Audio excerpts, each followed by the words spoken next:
sax décidé ni du am élection ndax élection 25 février gis leen fi xew dëkk bi dafa taxaw ci wàllu koom-koom en tout cas su taxawul ñu bari ñu ñuy banque seen loxo muy investisseurs yi privés yi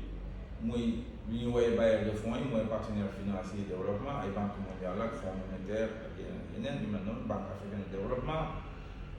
ñoom ñëpp ñu ngi toog di xool luy xew Sénégal kan mooy yore signature Sénégal kan mooy yore autorité pour l'aide pour Sénégal